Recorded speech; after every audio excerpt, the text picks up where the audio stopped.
Well, there's a sector of the market that is red hot right now. There are stocks that are making triple digit gains in just a few days. I'm going to show you what they are, what the characteristics of these stocks are, and how I find them. Plus, I'm going to walk you through the markets in general. We'll look at the stock markets, commodity markets, currency, and bond markets.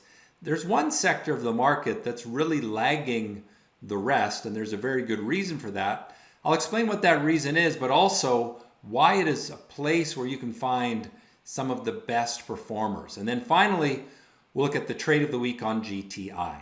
All right, well, let's get into this week's topic. How do you find stocks that make triple-digit gains in just a few days? Well, they have some common characteristics. The first thing that they're showing is a low float. Now, many of you are probably saying, what the heck is a low float? A stock has a certain number of shares outstanding. So a company could have 1 million shares that are issued that are available as investors. But that doesn't mean that they're all tradable, because insiders may hold some of those shares. So the most important number to really understand for how many shares are available, the supply of stock available to trade, is what we call the float. This is the shares available to the public. Now you can find the float on pretty much any stock if you go to websites like finviz.com or Yahoo Finance, look up the stock, and then in the statistics for that stock, you'll find what the float is. Now I consider any stock that has less than 50 million shares in the float to be a low float stock. And you get some that are even under 10 million shares. One of the things that's very common among the biggest gainers is a very low float. But there's more to it than that, because just buying a stock because it has a low float isn't going to do well.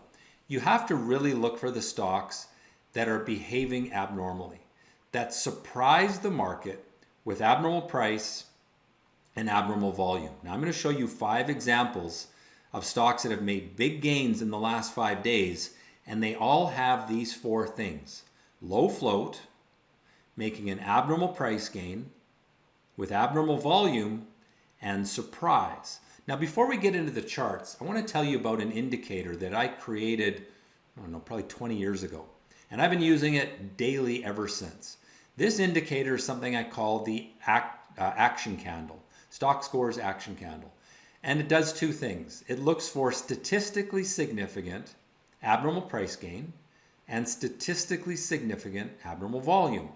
Now we can adjust how abnormal it is with the settings of the indicator, and my students at Stockscores, members of Stockscores Active Trader, get this indicator if they want to use it for TradeStation. Or they can simply log into my active live sessions every day, and I highlight the stocks on that session that are making these action candles. Now, if you want to learn more about Stockscores, just jump to the Stockscores website.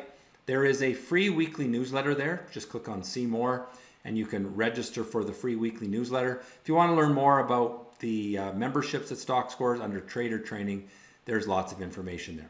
All right, well, let's get back into these examples of stocks that are moving and what they had for characteristics. Now, what I'm going to show you over the next 5 charts are stocks that made a statistically significant abnormal price jump. Anywhere you see a pink dot on the chart, so here's the pink dot, there's one, you can see a bunch of them, there's some over here. Those are 13-minute price candles that not only made an abnormal price gain, but did so with abnormal volume. Now, sometimes they happen in the pre-market. So for example, this particular stock, MYSZ, made a statistically significant price jump at around 8:30 Eastern Time on December 20th. And at that point, the stock jumped from about $1.30 up to a little over $2. So a very significant price jump. And you can see that the volume was abnormal. Now, if you're watching this stock, you don't need my action candle to tell you that that stock is making a good gain. The usefulness of the action candle is in being able to scan the market for stocks that are making these abnormal price jumps. Well, notice that that was on the 20th at around just a little over $2. And on Friday, the stock hit $10.78. Now, I want to give you a brief explanation for why this happens. Stocks make big price moves because they have some significant fundamental change underway, at least the perception of a significant fundamental change. So if a company makes an announcement that they have a contract with a company like Microsoft, and it's a small company doing a deal with Microsoft, that's going to cause the stock to make a big jump. Or if a biotech company has some results from their testing of a new drug or a new treatment and they're positive, that's going to make the stock make a big jump. Now, if we had the time to read the news releases of every company that issues news, we could probably find the stocks that have something good going on. But that requires a lot of time and a good deal of expertise in a wide range of industries. And for most of us, that's just not practical. So what I do instead is I look for the market to react to these news releases, or perhaps it's just rumors, and make the stock have that abnormal price jump and abnormal price gain. I'm not trying to be smart.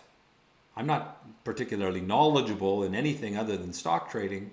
But what I do know is that the people who follow the companies the closest, when there is something big that's happening, either news or in a rumor, the stock price will jump because these people jump into the market very quickly and create the abnormal activity. They create the abnormal price movement with abnormal volume.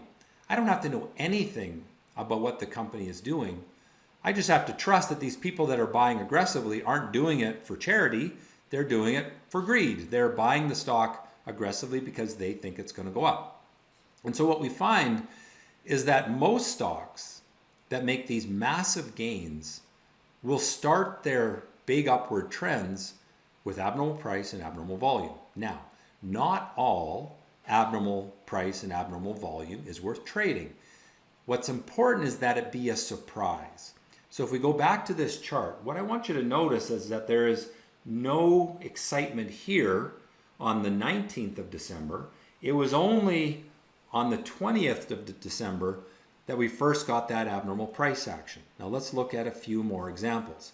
Here is a stock that had a float of 7.31 million shares.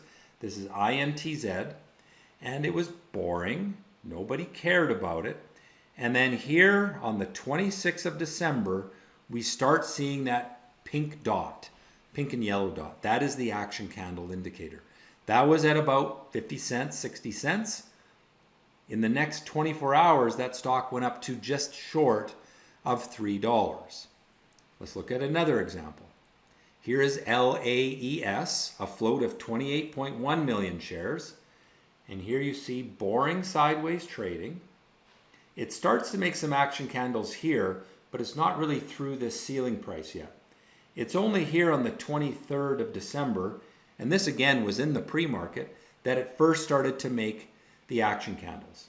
And then it went sideways here for a bit and made another action candle. And you can see that the stock then went into this strong upward trend, moving from $3 to better than $10. Let's look at another example. These are all examples from the past week, and I could show you another 10 because there's so many of these happening right now. And again, I find these just by looking for action candles, and I run that analysis for my active live students on Stockscores.com. All right, here is a stock with a float of 15 million shares. It is boring. It makes an action candle that surprises the market with strength, breaking it through resistance, from optimism, from low volatility. If you've seen my videos for the last little while, you'll know that I do this over and over again. I've been doing it for years.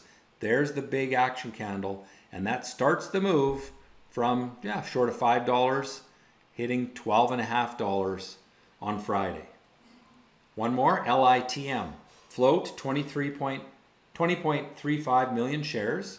Boring, abnormal, starts the move from 60 cents to $1.80. That's a 300% gain in just a few days. All right, so let's get into my normal market analysis now. We're going to jump into the Stockscores website again, and we're going to go back to the S&P chart. So jumping into the S&P 500 chart here. And now we're going to analyze whether the market's more likely to go higher than lower for this market. I always like to look at the short term on the 1 month time frame, And so on Stockscores, just punch in the symbol SPY, click on 1 month, you're going to get that short-term time frame.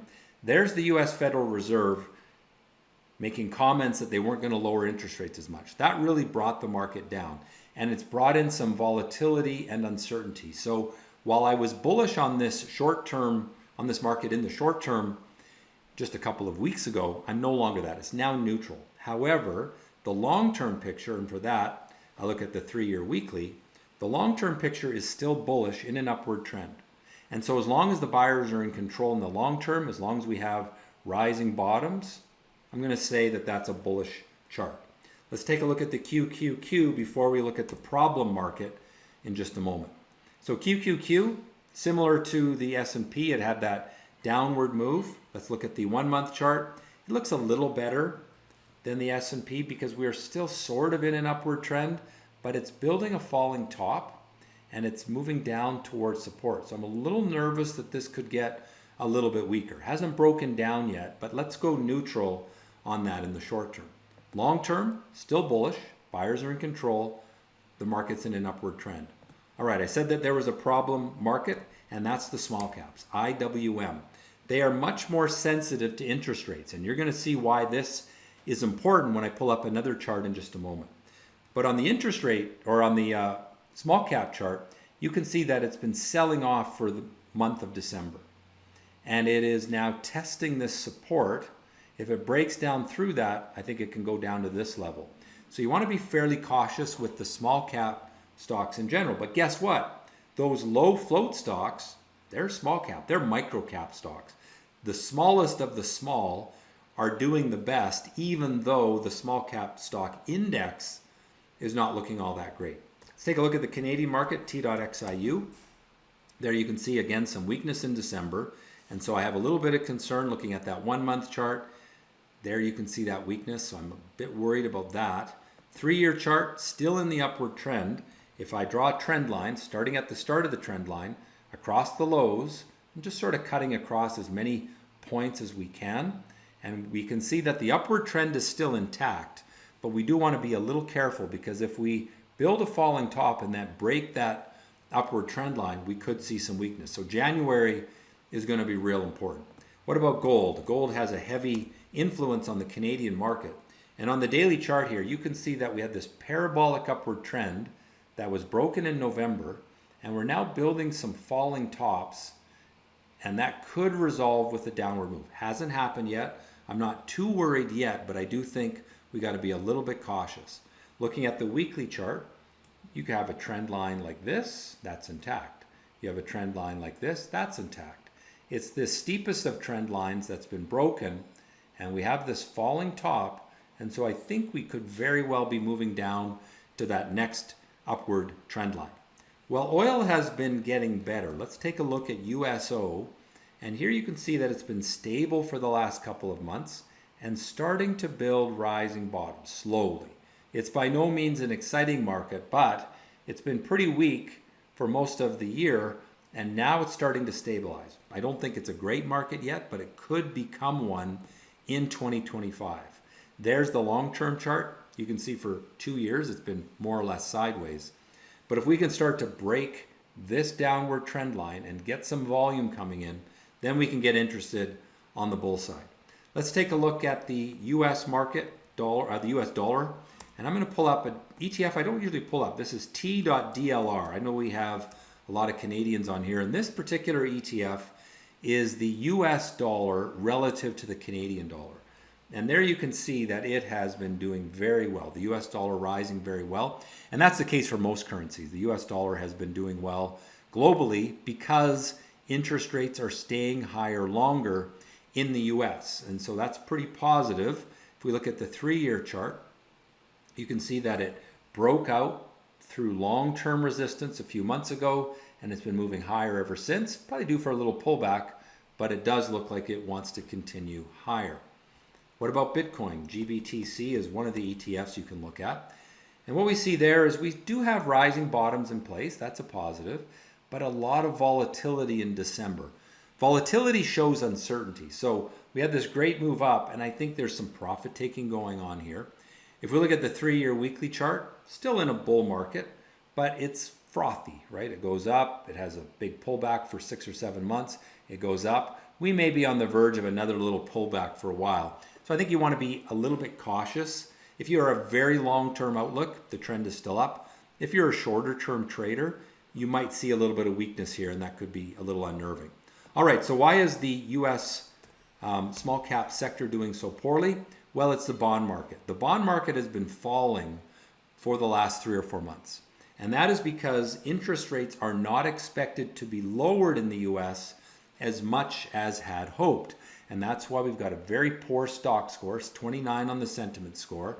We've really sold off in the bond market through the month of December, and that means interest rates have been rising, the interest rates in the bond market. So we want to be aware of that and be cautious. All right, well, my ratings then on the markets, US large cap and NASDAQ, short-term neutral, long-term bullish. Small caps, I've got them at short-term bearish. That bond market is hurting them. But again, those low float stocks, they're the smallest of the small caps, and they're doing very well as long as you focus on the abnormal ones. Canadian stocks, neutral, short-term and long-term bullish. Gold and oil, neutral on both time frames. US dollar bullish. Bitcoin, lowered it to neutral short-term but bullish long-term.